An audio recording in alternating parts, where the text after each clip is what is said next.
وەزیرە نافخۆیە هەرێمە بایرن یا ئەڵمانیا تەکەس دەکەیک و گەلک پەنابەرên سووریە لە ئەڵمانیا هەنا ماتەرسی لەسەر ژیاناوان نینە ئەگەر وەرنە دیپۆرتکردن ji بۆی سووریە ئەو جەژبەرک و ئەو پەنابەر ئالیگرێن ڕژێمە ئەسەدن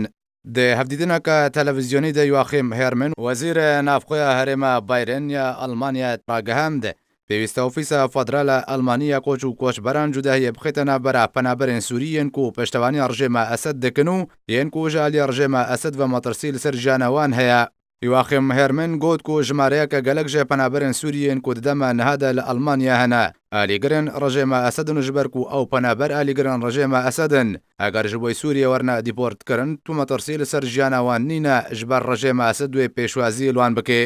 Wezîrê Navxweya Herêma Bayren ya Almanya got ku ew penaberên ku ji ber şer û rêxistina teroristiya Daişê ji Sûriyê penaber bûne piştî bi dawî hatina şer û ji navbirina Daişê tu metirsî li ser jiyana wan nîne eger ji bo Sûriyê werne vegerandin. Dê berdewamiya gotina xwe de Joachim Herrmann got ku ew penaberên Sûriyên ku li Almanya tawan encam dane wê ji bo Sûriyê werne dîportkirin eger rewş baştir bibe ji ber nabê welatiyên Almanya de metirsiyê de bijin û berdewam wê hêzirê bikin ku penaberên tawanbar dê civaka Almanî de dijîn. Ev lêdwana Joachim Herrmann piştî wê çendê tê ku wezîrên navxweyên herêmên Almanya biryar dan ku heta meha şeşan ji sala 2019 tu penaberekî Sûrî ji Almanya nayê dîportkirin û bi tenê sîstemê komkirina xalan wê li ser wan werê bicîkirin. Her penaberek ji mereya xalên wî gihişte 6 xalî ji encamdana tawanan wê ji bo Sûriyê werê dîportkirin. Ji dema ku şoreşa Sûriyê dest pê kiriye û pêla koçkirinê ji bo welatên Yekîtiya Ewropa dest pê kiriye û